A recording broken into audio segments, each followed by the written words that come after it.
My friends, welcome back to the Courageous Pivot podcast. Today, you are going to meet my friend, Jonathan Amar.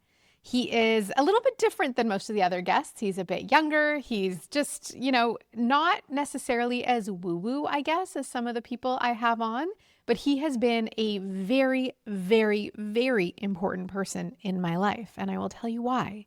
If you have watched any of my culinary nutrition course videos from 2014 onwards, maybe you saw my book trailer, just about anything I filmed, my teaching resources portal, all of it.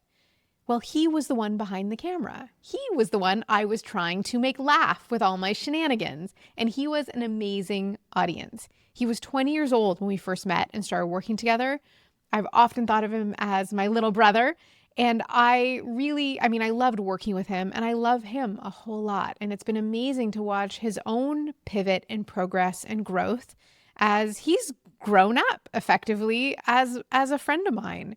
His official bio is this. Jonathan Amar is a Toronto-based filmmaker with over 15 years of experience behind the camera. Known for his cinematic storytelling and eye for detail, he has worked across music videos, branded content, and documentaries, capturing authentic moments with style and intention. His years of filming artists around the world eventually sparked a deeper connection to sound, leading him to explore music production and DJing as a creative extension of his visual work. Jonathan and I get into how he came to be doing filmmaking when he was 18 years old, how we met and the work we did together, and how different what I was doing with him was from all the other work he was doing at that time. And hint, hint, I was more clothed than a lot of other people. And we also get into his transition into music. Now, what was interesting was at the end of this interview, I was like, all right, thanks for coming by, and stopped recording. And he said, wait, I have some questions for you.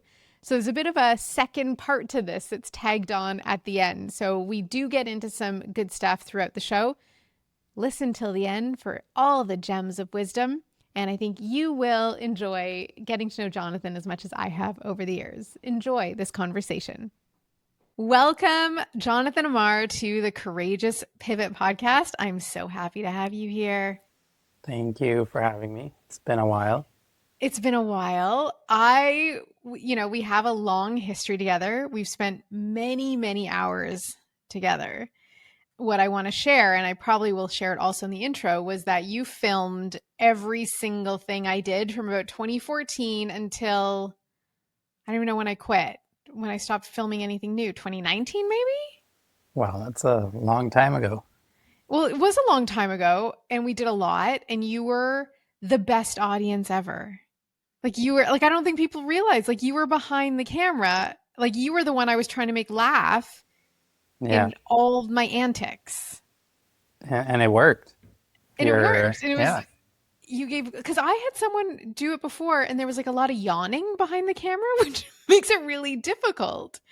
The only thing more difficult than someone yawning is when there's no one there and you're just talking to the little light on your right. camera, which, I also do. But do you remember how we met? Do you remember where we met? Was it through another client I was doing video work for? I remember seeing you on the street on Queen Street. You were outside the Anthropology that used to be on Queen Street. And I feel like I came up to you or you came up to me. I don't know if you'd solicited by email to work with me or if I don't know, but we met on the street Okay. and you were filming and I knew I was looking for a videographer and I was like, who are you? And then you're like, I think I know you. It was something like that, but you were on the street and I It's so picked you up long off the ago. street. It was so long ago. And then we did a test because I'd had some experiences where people were, supposedly great, but then the details were off. The lighting wasn't quite right or whatever. And then you came into my kitchen to do a test run and we filmed 3 sample classes that were going to be free giveaways with my cookbook promotion. And your attention to detail was next level. I have an attention to detail, but you're there's a tulip that is misaligning in the background and it's blending with this. And I can see there's a reflect, you spent so long setting up for that first shoot. I'm like, he's the one. Because if he's worrying about all this, I don't need to think about any of it. And then we went and filmed bit by bit. We had these ridiculously long days filming. 9 hours, I think was. I think it was more than that.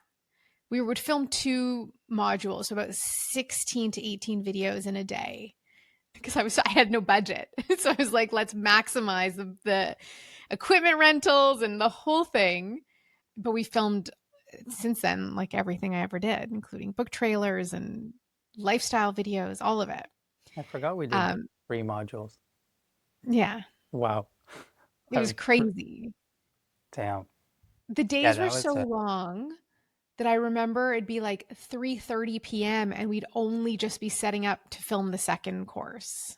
And they were even longer for you because you had all the prep prior to that, right? Yeah. So what made you, because I don't think you were doing a lot of work like tutorial style educational videos. Like, why did you say yes to doing something that maybe didn't have the same creative spark that you are most often drawn to? I mean, that is true. I am drawn more to a creative process of filmmaking, like in terms of storytelling. However, upon meeting you and discussing about your project, I just felt drawn to it. And I felt like it's something that aligns well with just how I live my life as well, in terms of, you were all about health and nutrition. And I was very conscious of that from a very young age myself. So I figured, like it's a great opportunity to explore. And it did give me also something at such a young age to be able to, because I've never done a shoot like that with like 4 cameras, you Yeah. know? You were like Uh, 21, I think, when we started. Like you were like a no, if it kidlet. was 11 years ago, yeah, I would have been 20. Or yeah, Yeah. damn. That's a long time ago. Well, it feels like a long time ago, but I guess 10 years flies so fast. For me, when I first started doing this project with you, I was nervous. Maybe it didn't show that I was, but I was like, okay, I think it showed in your jokes. I think my jokes are the same today. Yeah, Just a maybe. loaded dad jokes. But it was great because you know, I'm happy that your business and your course did get to benefit from my abilities as a filmmaker, but that's not to take away of how much I've learned about the filmmaking side of things from shooting your courses, right? I've learned Hmm. so much. I've also learned that maybe I didn't need another guy helping me. I think by the end it was just you. I also didn't I was know. like, it was. I was just like, let me just do this myself. Yeah, because I think you had a sound person or someone working one of the cameras, and then I think you just had one of my assistants just be like, "Just make sure it doesn't go off. It'll be Right? fine." As long as there's a blinking red dot, we're good. But I don't think I had any idea that you'd never actually done a shoot with that many cameras because we had a wide angle, a close angle. You had it on like a at one point A like slider. a slider, and then the overhead, which I think Yeah. was a GoPro we used. No, it was a full regular Like a size full camera. cam. Oh yeah, it was tied to one of the. I'm like looking around. There's still tape on the floor because you started just like taping the floor so you knew exactly where to put things Yeah. when you came back. That never came off the floor. How did you know at that age, like, and just starting, how to price out to structure a business? Like, how did you know how to do that? I think for me, it was more so about visiting the project as a whole. It was like, okay, how long in hours is this going to take me to achieve? So we're talking about Right. pre-production, planning, post-production is a was I think the largest part of this project, Yeah. and also the production side, which would have been okay, how many hours am I going to be on site filming this course? So essentially, it came down to taking the whole project and estimating the amount of hours and how much I would want to be paid on an hourly basis. And that kind of gave me a rough idea of how to Hmm. price it out.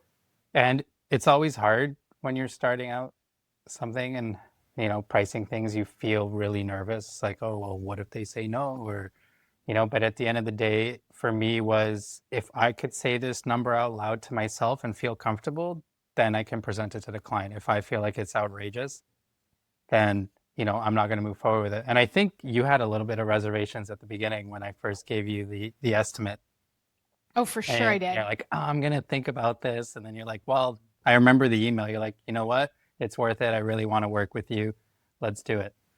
Yeah. Um, Because it was for the whole scope of the project, which at that point, I don't think I'd spent that much on anything, like not even a car.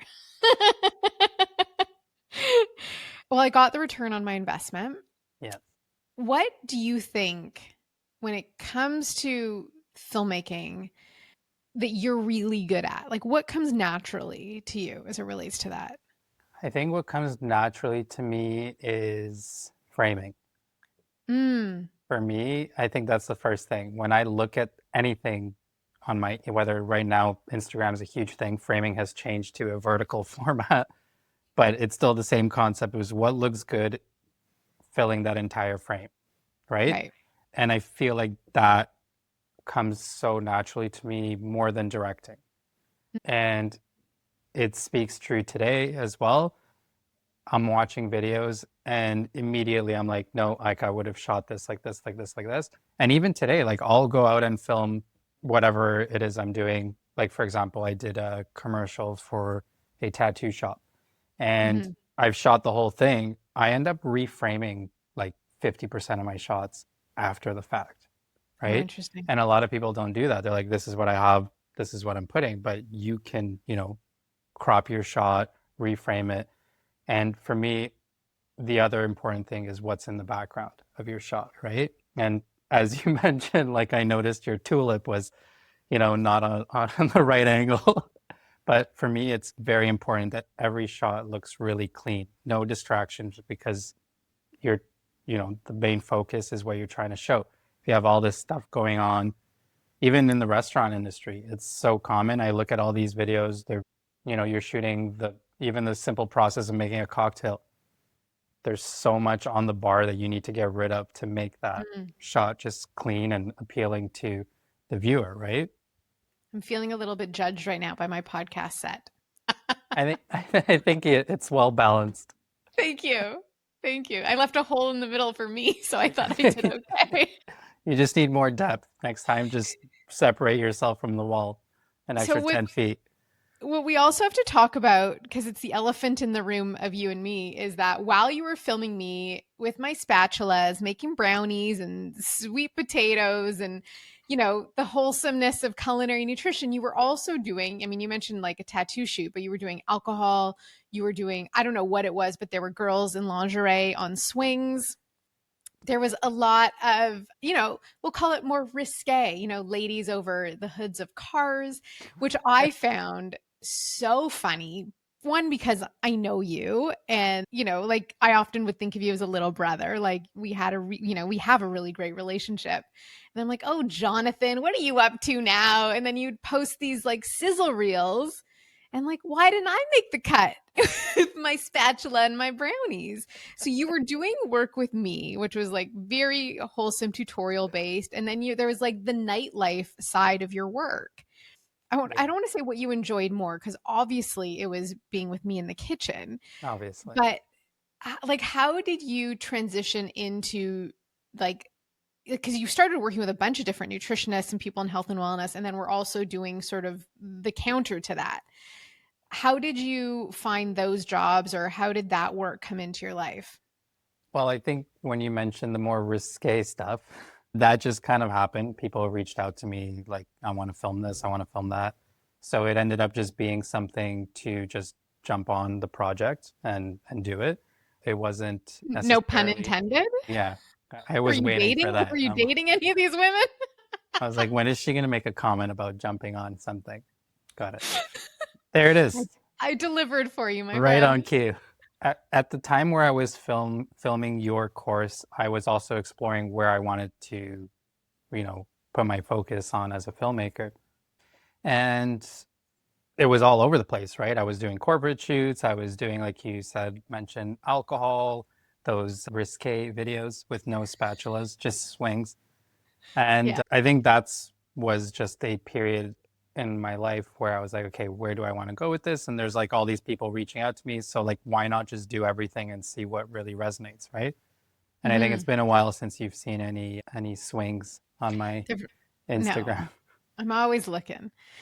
Well, you transitioned I mean, you've always been a critical thinker, and that was obvious, even just in between takes, the questions you would ask me, which I think is part of what drew us to each other, is to resonate on that level. When you skedaddled on out of here during the early 2020 years, I knew for sure that you were a critical thinker. So what what was it when you started sort of asking questions about what you were doing and started feeling the winds of change that even though you clearly excel and have a gift at filmmaking to move into music? Huh. Well, I think when it comes to music in general, it goes hand in hand with filmmaking because without the proper music, you can't drive your story. There Mhm. was many projects that I've worked on throughout my career where a lot of the music was actually composed for that project versus, you know, searching through royalty-free database and finding something that may fit your project. So for me, it's of utmost importance is the music, how you cut the music or how you cut the video to the music, whichever way you're working. So there was always that connection to music in general. And then working in the nightlife, I was exposed to so many different styles of music, right? We're not talking now about, you know, filmmaking, sorry, how do I say, cinematic scores for movies. We're talking about music that people hear on a daily basis, right? Mhm. And I got to experience such a broad sound from being in Tulum to Miami and Toronto and all these different cities. I really just developed my own taste in music and what I really liked. So I just, I was like, okay, you know what? Let me just try out this whole DJ thing. I downloaded the software on my computer. I was just experimenting and I actually really loved like mixing music together. And it's something I've always done, not on a not doing it live as a performance DJ would, but I was always mixing music and when it came to my filmmaking stuff. So it's something I just connected really well with. And I just wanted to share like what I love with people in front of me. And that's really what I've transitioned to now. I wouldn't say I'm transitioned into music. I think that's the wrong word. I think I've bridged the two worlds together because when it Mhm. comes to my music career, I rely heavily, first of all, on my filmmaking experience to be able to promote myself. Yeah. But the importance is to bridge the two to provide, you know, beautiful visuals along with the music you're listening to, right? And I think that's the main thing that really connected the two for me and why I'm still drawn to both, I think equally. When you first started doing it, I kind of smiled. I'm like, "Oh, Jonathan, what are you up to now in your white linen on the beach in Tulum?" And like, I adore you. And then you got really good. And then you were like on the rooftop of big hotels in Toronto. Like you didn't just dabble. Like you seem to really, I mean, I don't know that scene at Right. all. Like the part I was like, "Oh, I'd love to come to the party, but I need to start at noon so I can wind down by 4 so I can get to bed at 9." But you really got in there with it. Like, how did you go from, like, dabbling in Mexico to landing those gigs like that? Well, I think everything I do in life, I always do it 110%, but Mhm. I'm also a perfectionist in everything I do. Yeah. And being a perfectionist in what you do has an indirect result of, you know, I wouldn't say success because I'm not, I wouldn't say I'm successful in this thing, but if, you're a perfectionist, you're always striving to be the best, you're going to go places, you're going to achieve better results, right? But you could argue that as a perfectionist, you're like, "Well, I'm not good enough yet to go out there and do it," but you just went out there and did it. Right. That's true. I think when it comes to those things, maybe I find the balance between being a Mhm. perfectionist and just trusting that there was a point, which is it's hilarious. I was posting, as you mentioned, like these videos of me just practicing, like in my basement. Like Yeah. back then, I was just posting videos once a week of me practicing mixing two songs together. That's what I was doing. And then the same thing when I was in Tulum, I would just post these little moments of me just learning. And then at one point, I was like, okay, well, doing this in front of no one is only going to get me so far, right? So I decided, okay, like just get out there and do it. And that's what I did. And it's funny because when I started doing that, I learned so fast what people resonate with and what they don't, and really Mhm. watching the audience and curating something for them. Whereas when I started posting that stuff, I started deleting all the stuff of me practicing because I think I went in such a fast path. I didn't want it to appear on social media that I was still a beginner, if that makes Oh, sense. interesting. Right. So I just thought, like, okay, let's delete everything because Yeah. I'm really going for this. What's the point of showing that I'm still practicing in a basement? Right. Right. And I don't think it's deception. I think it's just the path you go on. Right. It's like, okay, well, you are getting booked for shows. So at the end of the day, it's still like, that's Yeah. what I wanted to show is, all right, where I am now. How did you start getting booked for shows though? Like being so new and having no track record, no reputation for that. I made my own shows. Ah, okay. Tell me about That that. that was the first step. The first step was, okay, if I want to get out there, the best way I'm going to do that is to make my own parties, right? I don't need to rely on other people saying yes. I'll just go ahead and do it myself, which is when I started Omada, which is right behind Hmm. me.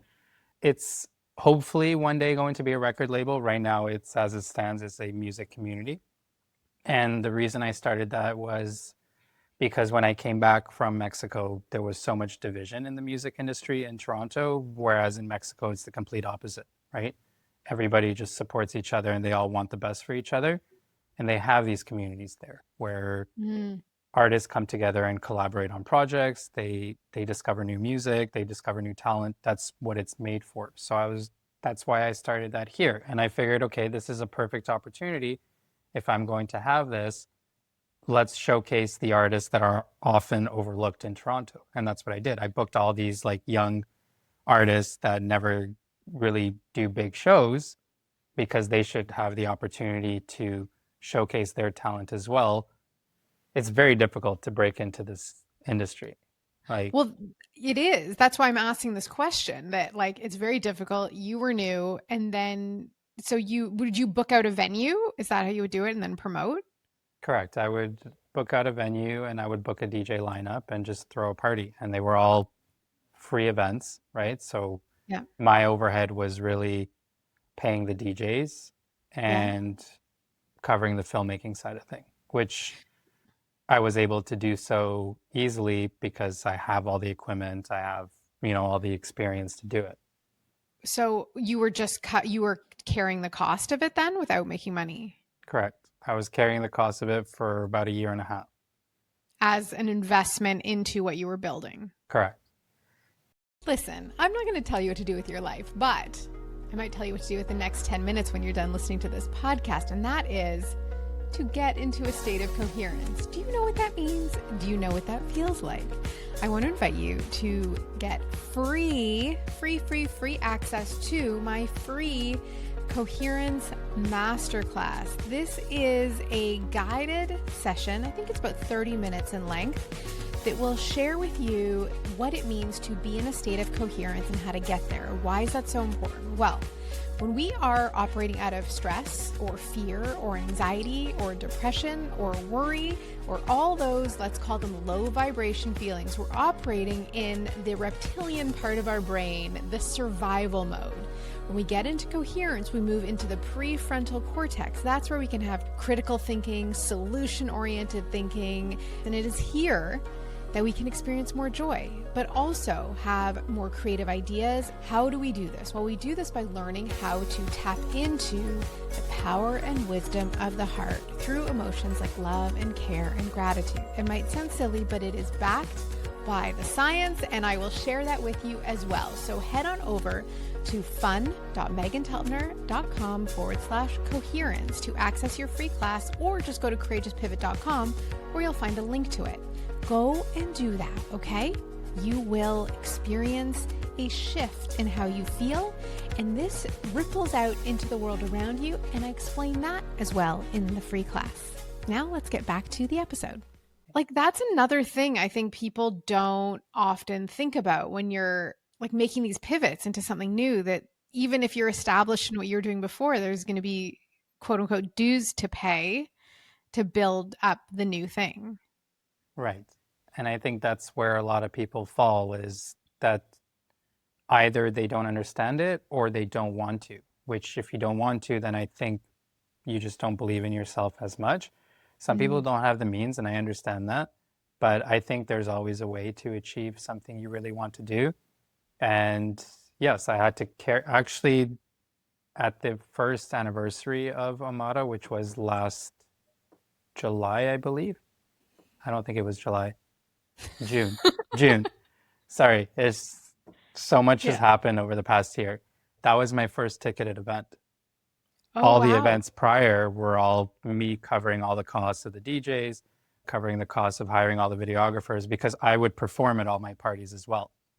It Hmm. was a way to, get my name out there, build the brand, but also be the face of it. So I would always put myself on the lineup, but I would also book bigger DJs that are well established in the industry, and all the other artists would essentially play before them, and they would be the highlight of the event. So everybody gets to showcase their talents and sound, right?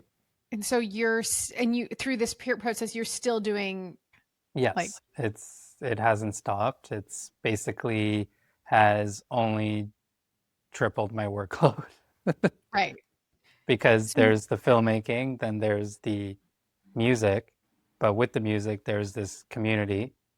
And then mhm. with that, there's the video that needs to be done for all this stuff. So it's just more than doubled the amount of work I have to do in order to maintain both, right? Right. But there are sacrifices to make on both But you sides. could say that like you had an established business as a videographer, you were making really good money, you were booked and getting lots of jobs.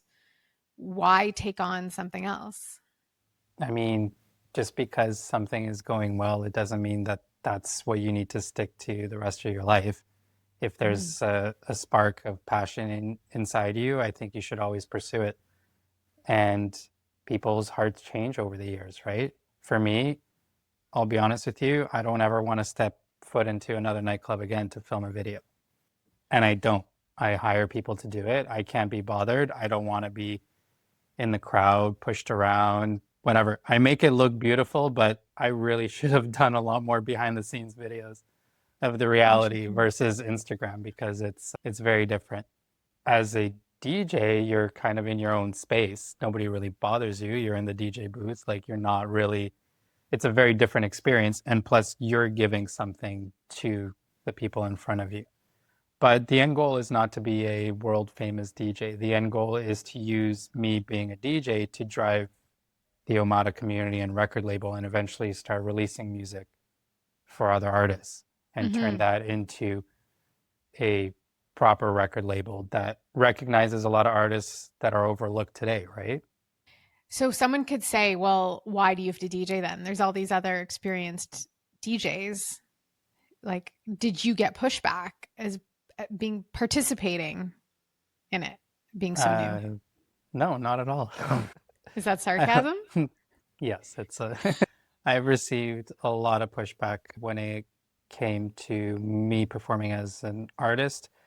The main one was people were upset that I had all this knowledge and experience in filmmaking and I was able to promote myself.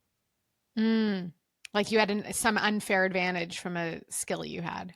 But it's not true because, any artist can hire people when they need things to get done, right? It goes back to the same thing when you were doing your course. You had a specific vision of what you wanted. You felt that this person will be able to achieve it for you. So you hire them. If I'm an artist and I don't have the ability to make myself a video, I'll try to learn, which it's very easy to do today, or hire someone to do it, right?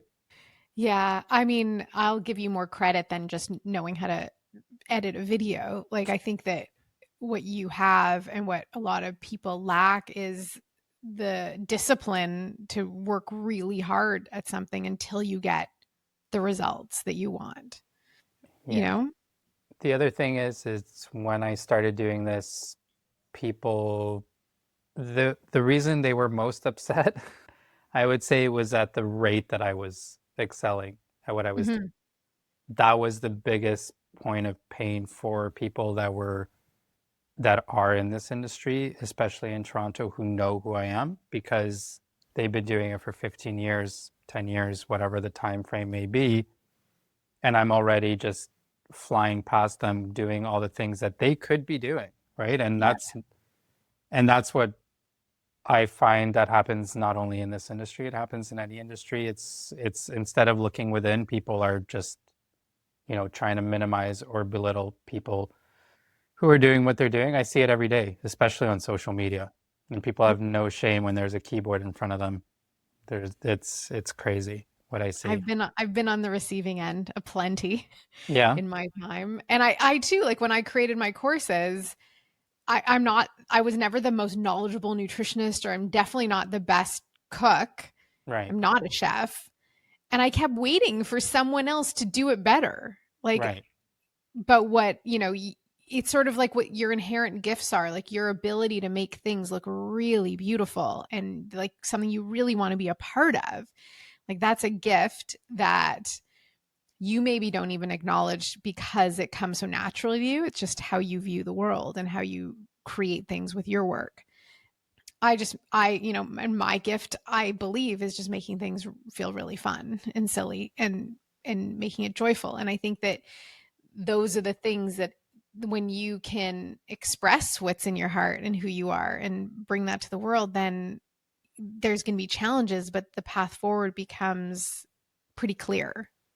Yeah, I think with, in when it came to your course specifically, it's not only that you make things fun to, you know, learn, but I think the level of knowledge you were sharing with people, you were sharing it in an easy way to understand, if that makes sense. The average Yeah, person can that's only because I didn't know how to explain it in any more complicated way. It was the most basic. It was like I only know the basics, so we'll just pretend like that's as far as it goes. that's hilarious.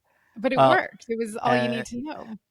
and that's the thing, and you were very successful at it, and your course blew up from what you've shared with me, and I think you've sold out many times, right?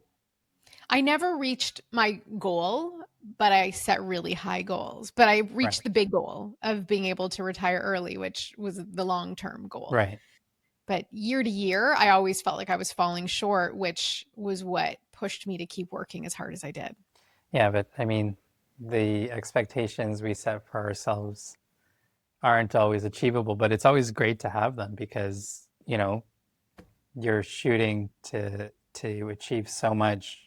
Even if you fall short, you've achieved so much, right? Uh, When you were pivoting to add music, did you have different metrics of success? Because you were offering these free events, so you weren't charging for tickets. So it wasn't about money. Was it about how many people showed up? Was it about how much fun you had? Like, what were the metrics that told you you were on the right trajectory with it? Well, for me, starting these events were just to do them. On it, there was not a Yeah. lot of thinking that went into it. I was like, this is something I want to do. I'm going to do it and figure it out as I go. I had zero plan moving into Did you anything. did you worry that like it's a free event and people are flaky, no one will show up? Yes, there were times where I'm like, okay, well, maybe, I have like 20 people that show up. The first event I did was on the rooftop of Hotel X. I remember we had like 350 RSVPs. And of course, as it always happens with something I want to do, and maybe it's the universe always testing me and pushing me to work harder, there was the strongest winds you can imagine that day. Beautiful weather all week and the week after. That one day, you're 50 floors up, and the wind was so strong that like most of the guest list didn't show up. I think 150 people showed, which was still great, right? I was expecting a lot more, but at the end of the day, it was the way to launch the first event, and I think it did really well. And from that point on, it was more of selling the vibe and the feeling that people have when they're there, right? And some events did really well, some events not so much. Like I did an event at another venue, another rooftop as well. I was really into the rooftops at one point. I think it's just such a nice vibe, especially in the summer, a lot of fresh air. And I did one event, and I think it was around TIFF last year. It didn't go so well.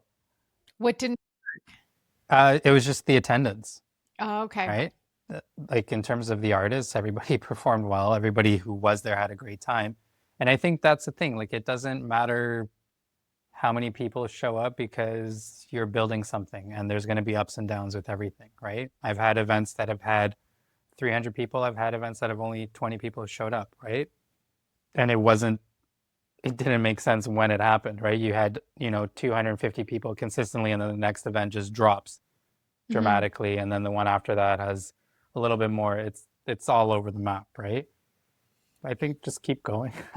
When you added the music in, was it simply because you were called to do it and you were interested and you had this vision to build this music collective? Or did you anticipate a different path, like if you stuck exclusively to filmmaking, that wasn't going to work? Was there some aspect of that that, you know, like we were joking before we started about how easy it is with tech now to kind of do a lot by yourself? Like, were you at all concerned that, the what an iPhone can do or what AI can do with an iPhone could replace what you were doing? I don't think humans are replaceable at They're this not. point. That was a Uh, trick question and you passed. Thank you.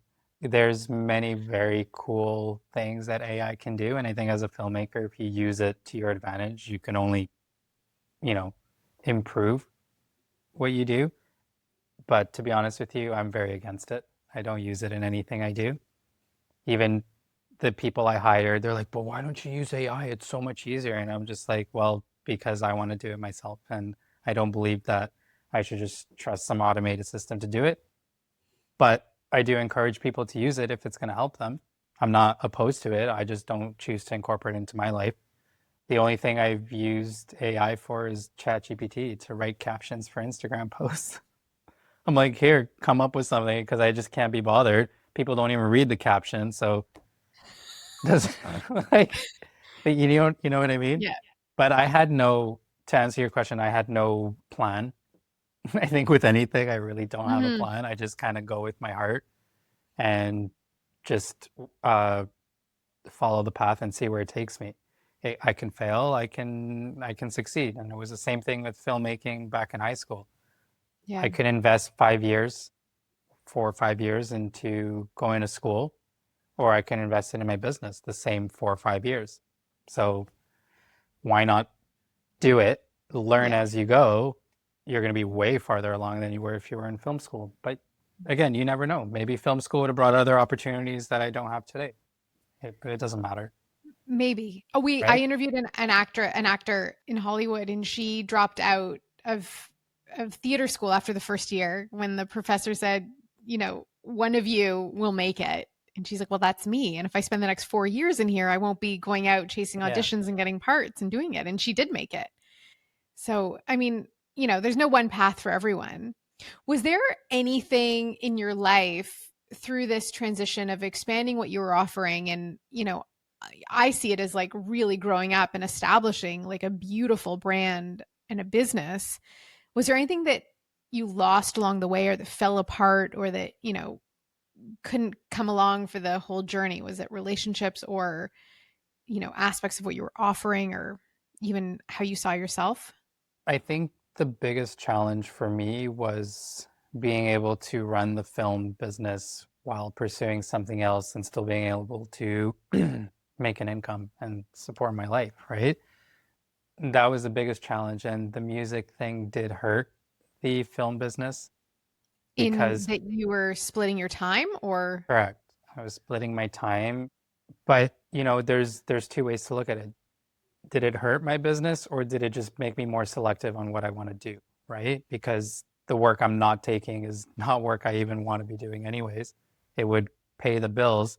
But really, right now, I'm at a point where I'm restructuring the whole film business as well, right?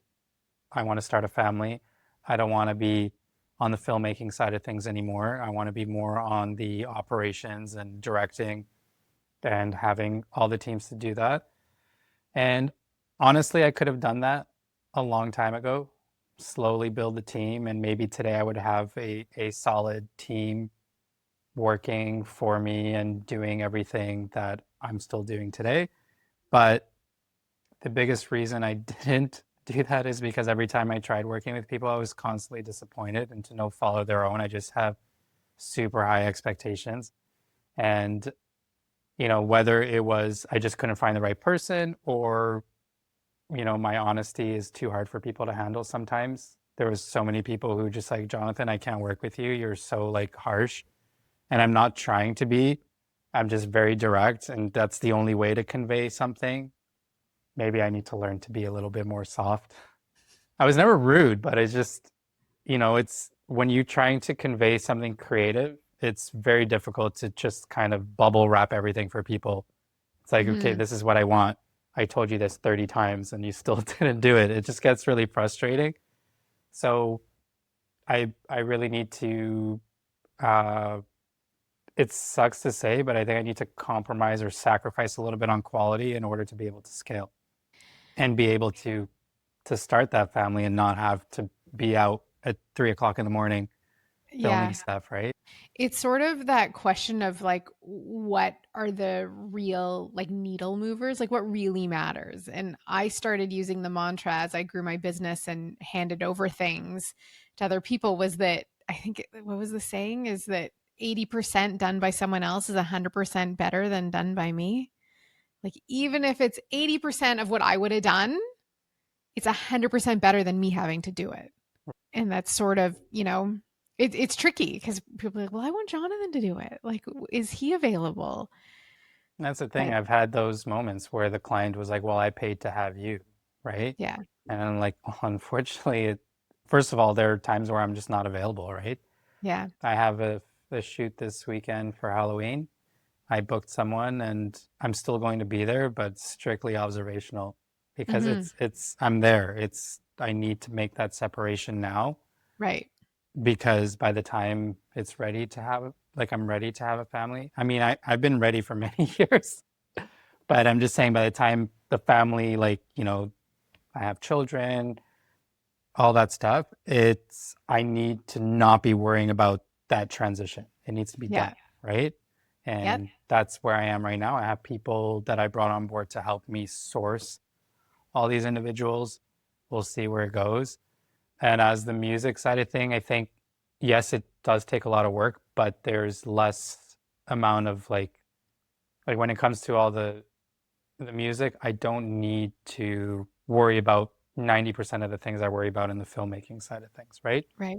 It's simple, but it's still complicated at the same time. Yeah.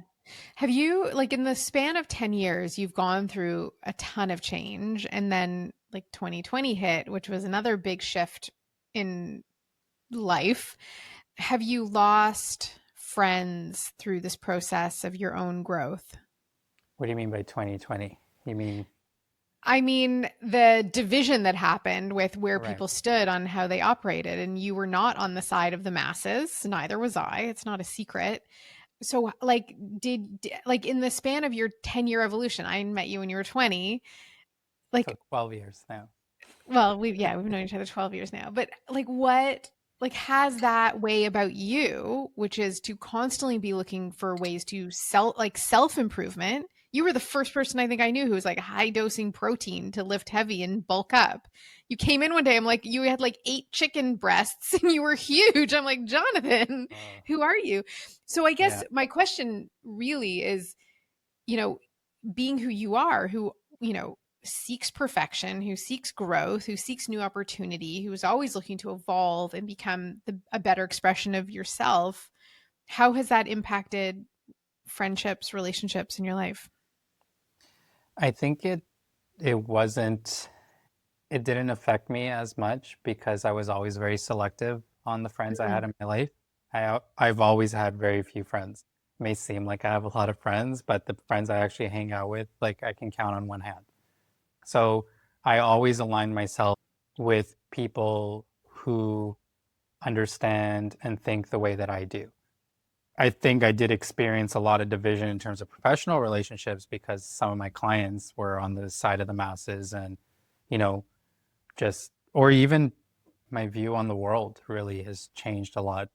What would you tell someone who's hearing the whisper of evolution or change or pivot?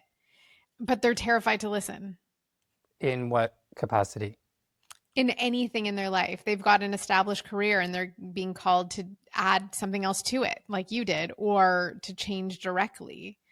Like you took a big risk in taking on the cost and the time investment in doing something that was not directly related to how you'd previously generated an income. So if someone's having that call to be like, you know what, this isn't it anymore, what advice would you give? Well, I'll say for one, there's nothing worse than being stuck in something you don't absolutely love and feel good doing. There's no use in, like, I don't think that's living life, right? For me, I've had points where I was doing things I didn't want to do, just do for survival, right? I worked with a certain company for a really long time, almost exclusively because of a consistent income. And as soon as I broke free from that, my income like quadrupled immediately.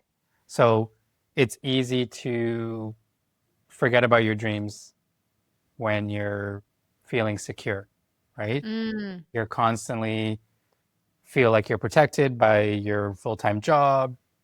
You don't pursue what you really want to do. And it's the same thing with my fiance now. She was always doing what she needed to do for survival, right? She's like, this is, I'm getting consistent money. But for so many years, she's always wanted to start a business, right? And start her own dance company and be the boss rather than being the dancer. And as soon as she met me, within like 3 months, like she has stopped dancing entirely and actually started her company. She actually started her company at the same time that I started Omada, like that same day. That's beautiful. She had her dancers at my first event, and that was her first time doing an event. So it was kind of like bridging the two together as a like a kickstart of careers. But seeing how happy she is today and stress free. Well, I wouldn't say stress free because there's a lot that comes, a lot of stress that comes with running your own business. But at least you're doing something you really want to do. And I think if anybody's feeling any sort of inkling that what they're doing is is wrong or is not aligning with them, then it's time to change and take that risk. If they don't take that risk, you're never going to know where you could have been, right? And there's I always look at it as like depression, right? When it comes to depression, your body's just telling you you're in the wrong place right now and it's time for you to reset, right? And I think if anybody's feeling that they are not where they should be in life, you have to take that risk because you're going to lose every single opportunity you don't take. I know that sounds super cheesy, but it's absolutely true. If you told me, like back when I started this community, I I had no idea that it would be where it is today, where I would be able to sell 350 tickets for an event. Like that was not even the goal. The goal was one step at a time. And I think that's where people get lost. They look at where they want to be in 5 years from now, but it's important to have that goal. But if you're always working towards the final stage, you're never going to get there because you're going to miss all the little steps that you need along the way. So it's just take one step. And I think if people want to try something, it's okay to kind of partition it. It's like, okay, I'm still going to do my job and now I'm just not going to sleep and I'm going to try this other thing. And when you feel comfortable, just let it go, right? Mhm. And go full time into what you feel aligns better with you. That was fantastic. What do you think the world would look like if more people trusted that inner knowing that you just described? Well, I feel like there'd be a lot more happy people Hmm. in the world and a lot more healthy people. I Yeah. think complacency kills everything, right? And people who actually who even myself, I can become complacent. It doesn't mean just because I follow what I love to do that I can't fall into that trap, right?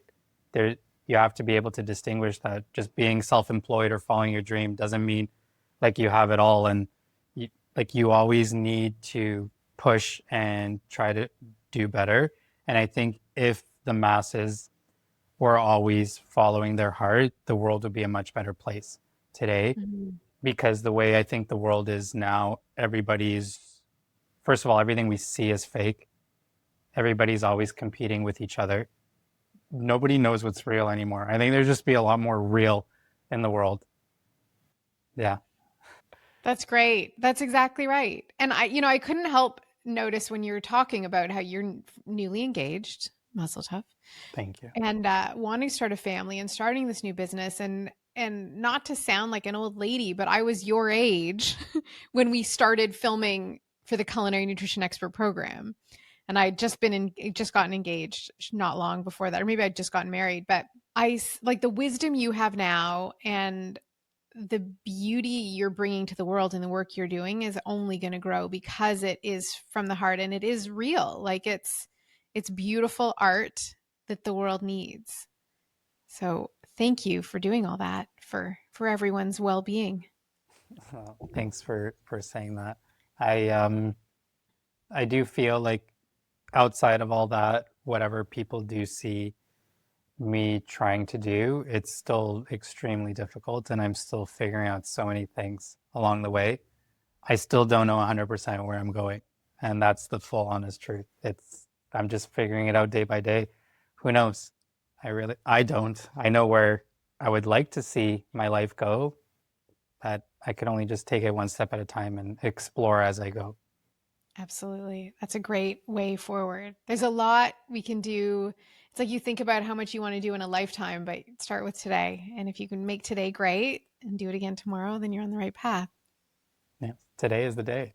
Today is the day. We stop this. We stop this, but then now Jonathan has a question. So keep going. Yeah. Well, I can't only be answering. I feel Okay, like I go need for it. to ask. I've, obviously known you for a long time, and I've seen what you were able to achieve with your business and your passion in what you do.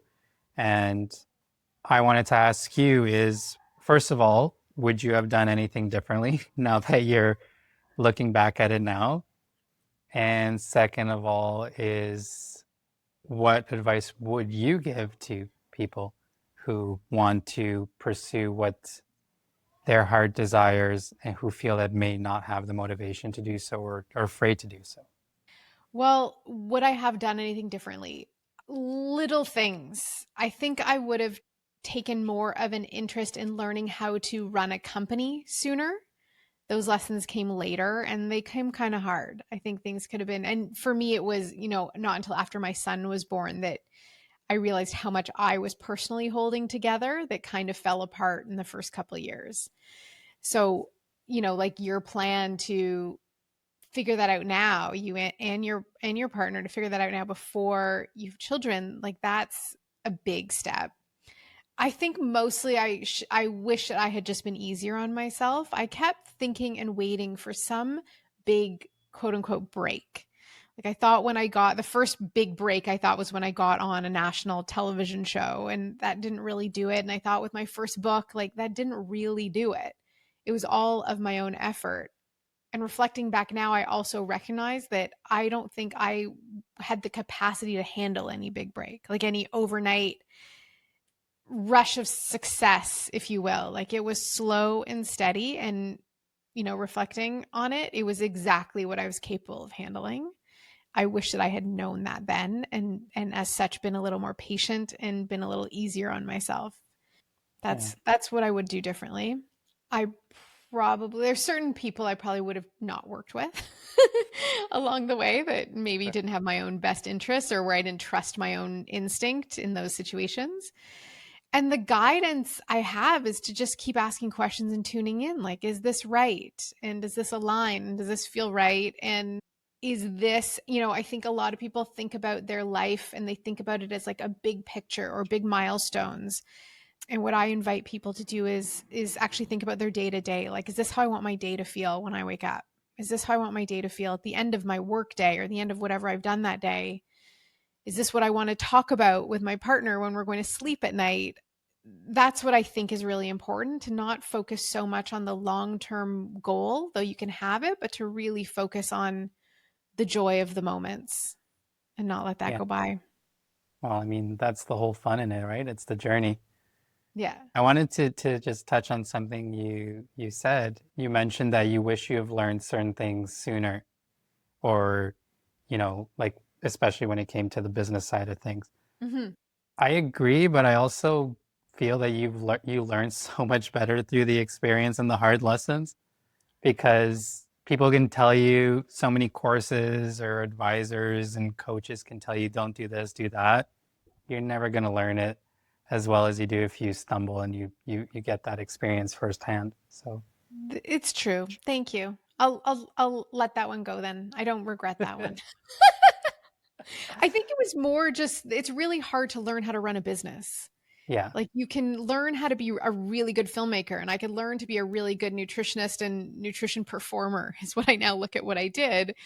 But actually knowing how to effectively delegate, how to give really good feedback, how to take the checklist in my brain and communicate it so someone else has a checklist they can refer to know if they're successful in their role. It's those sorts of things that I mean, I did learn the hard way, but it would have been great to have like a lesson in that in yeah, advance, like a bit of a roadmap for how to build. I was never looking to build a huge business. I wanted to keep it small and meaningful, but had certain goals with it. And there's not a lot out there for that goal. There's a lot if you want to like grow your business and sell it, or just keep scaling or reinvesting or get investors and all of that. And I didn't want any of that. And that was the tricky part, is to right, build a successful, value rich, value driven company and keep it in the culture that I wanted. yeah. Well, I mean, you Yeah. did it, so I did in do the it. end, right? Thank you. There's only a And few that's all. sleepless nights in there. The one thing I'm still learning today is how to not be so hard on myself. I still can't let that go, and it's a challenge I face every single day. And I feel like even 10 years ago, it's the same. I'm just so Yeah. hard on myself, and I don't know how to get past that one, but I'm working on it. And that's been the journey since I shut down my business, is recognizing what my value is when it's not over delivering all the time and not about productivity and efficiency and money or all those metrics. But I'm getting better at it. It's hard, but I think there's also gifts in it so long as it doesn't steal the joy. right. Yeah, I think it's okay to have that pressure, but just don't let it steal the joy, especially from, the most special moments, to stay present in your own life. Otherwise, your life will fall apart. Yeah, my fiance tells me every day, like, you overthink things way too much, she tells me. Yeah. And like, I don't know, but I feel like all that overthinking and all that, um, being hard on myself is why I achieve things the way I do. I, I it's, know. It's easy to believe that. It's oh, very easy to believe that. And I believed that for a long time too. But what happens with the passage of time is you realize the things that you thought were so important in those little moments that steal the joy. You're like, that was so irrelevant. Like that had no long-term impact. And learning to let go is really important, especially if you're planning to have a family, because your plans will go out the window every time. And learning how to be okay with that is important. Little yeah, little things like, my son had a cold and that over the weekend, and that like threw off our plans. Like, and it's just such a minor thing, but it's the way it is, and you can hold it, be attached to what you'd hoped it would look like, or be grateful for what it did look like. yeah, I'm standing by. I'll be your coach, or give your fiance my phone number and I can talk her through how to handle you. right. Well, I think that's going to be my biggest challenge just in life, is to not be so hard on myself. It's It's always been the struggle. So, it's really hard because our society rewards the results of that behavior. Like being hard on yourself, meaning you push yourself harder, which then you succeed more, is kind of what the goal is generally in our society. And that's what makes it yeah, so hard to say, like, well, wait a second, maybe there's a gentle approach. Like maybe I can go with ease and get more. And if you follow the laws of the universe, the paths of less resistance really are the ones to take.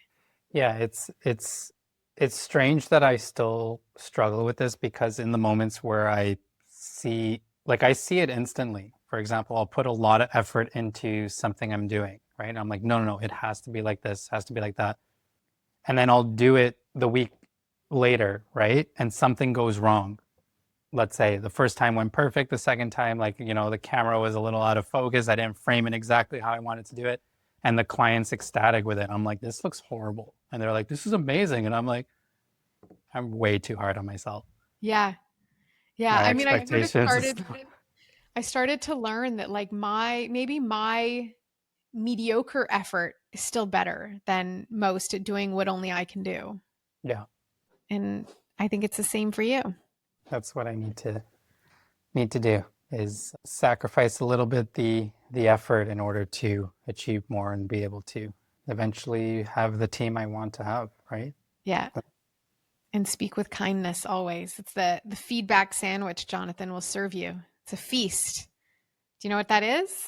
The feedback sandwich. Yeah, or it's the criticism sandwich where you say something nice, then you slip in the constructive feedback, and then you say something nice again, and it all has to be true. Wow, I've never tried that. Well, there you go. Glad you showed up today. Wow. You say, Jonathan, you That's are a have such a keen eye for detail. It's such a gift. Sometimes the way you deliver feedback can be a little bit harsh, but it's always really powerful and effective when you do. Thanks for the beautifully crafted example. That was a sandwich for you. Go Yeah. feast. I actually really appreciate that because I think that's gonna help deliver the message. Yeah. Well, You're you have to such a think about it. talented filmmaker, and I think we just missed the mark on this specific thing I asked you. But overall, you're doing a great job. Exactly. But don't roll your eyes after. Um,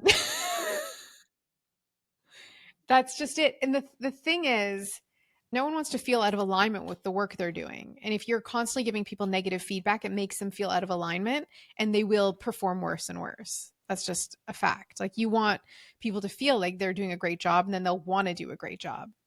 Right. Okay? This Thank has you. been business lessons with Meghan. Yeah. I didn't ask you before we stopped recording, started recording, but do you have music available for people to listen to? Not yet. I Okay. do make a lot of like remixes and edits of songs that people already know, but I'm working on original music right now. I do have one song that's ready. I'm working on Okay. four at the moment. I made this new single called Take It Higher. It's a very emotional song, like, but also like feel good. I'm not sure if you've heard little snippets of it on my Instagram, I but I probably do have. post like little previews of it. I'm just waiting for the right record label to sign it. I was thinking maybe to launch Omada officially as a record label and release it there, but I think I'd just be doing myself a disservice because it's not like it's so new, and to run a record label, every song you release, you need to put a lot of money into it. Hmm. So I think as the first single, I would like to release it on a record label that has a lot of traction, that performs well on Spotify, so that it can help me on the second one. Whereas then, okay, I was like, okay, I have all this traction towards the music I'm starting to produce. Now I can open the Right. label officially and put the rest of my music through there. Okay. That makes sense. I understand the thinking. I say don't do that, but what do I know? You I say just just think about release my it. books. I think about, you know, oh, like owning the rights and freedom to do that with our own creative work goes a long way. And, as we discuss this, I think this episode might actually not be out till 2020, early 2026, but um, we have the capability to do it all ourselves. And yes, it could go faster, but for playing the long game, something to think about. I think here's the thing. These record labels that I've been in contact with over the years, I know them through my career as a filmmaker, right? I do a Right. lot of work for their artists. So I have that in with them. Mhm. The strange thing is that lately they have been very unresponsive. That's what I'm saying. So, and I know the music is good. I listen to music all the Yeah. time, and maybe it's just the universe telling me. And I told my fiance, I said, I think it's just going to go to a point where I'm just going to launch the record label and release the music, Yeah. and just is what it is, because I feel like the universe is saying something. Yep. I Like, agree. don't give up now. I But it's am not. the I am the universe today. I'm covered in stars, and I am saying your instinct is correct. You've been following your heart with this, and but you let me know how it goes. Where can people, like, should they follow you on Instagram? Where can our audience come support you? Instagram is where I publish Okay. everything I do. Under Omada Music, Jonathan Amar Music. Jonathan Amar Music. Okay. That's my main personal page. Omada Records would be the page for the record label. And then I do have, like, through the Instagrams, you can reach all the other channels, like my SoundCloud, where I upload all the live mixes I do, and then YouTube as well. Great. And yeah, so I think it's time for me to start looking up how to open a record label and put it on Spotify. Exactly. And I will tell you that after these conversations with people, things move real quick in their life. I think part of it is the chance to just sit and think about it and talk about it, which doesn't happen too often. I think that's so important, and we're all fault to it, is that we don't sit down. I bought a journal, and I have yet to write anything in it, just to sit with my thoughts, Yeah, for it's that powerful. exact reason, right? And I still haven't done it. This is the journal I Just recommend. It's the Do Something That Matters journal okay. by Michael Bungay Stainer, who's a good friend of mine. It's a powerful journal. I like it. And Thank you. I've not been a journaling person, so there's my reco. Right. Well, me neither, clearly. All right. I've got to skedaddle because I got to get my little one from school. Amazing. The All right. joy. Thank you so much, Jonathan. Thank you for having me. I appreciate it. Thank you so much for listening, as always, through to the end. I think the last bit we added on was maybe my favorite part of our whole conversation. It felt like, we warmed up a little bit. So thank you, as always, for listening. Thank you for being here. Thank you for listening to the whispers in your own heart and following that path. Because as I keep saying, what the world needs now is all of us operating at our highest vibrational potential. It can and does shift not just how we go through our day, but also those in our life, those in our community, and on a grander scale in the world. Thank you, as always, for listening, and we will be back again next week. Have a great rest of your day.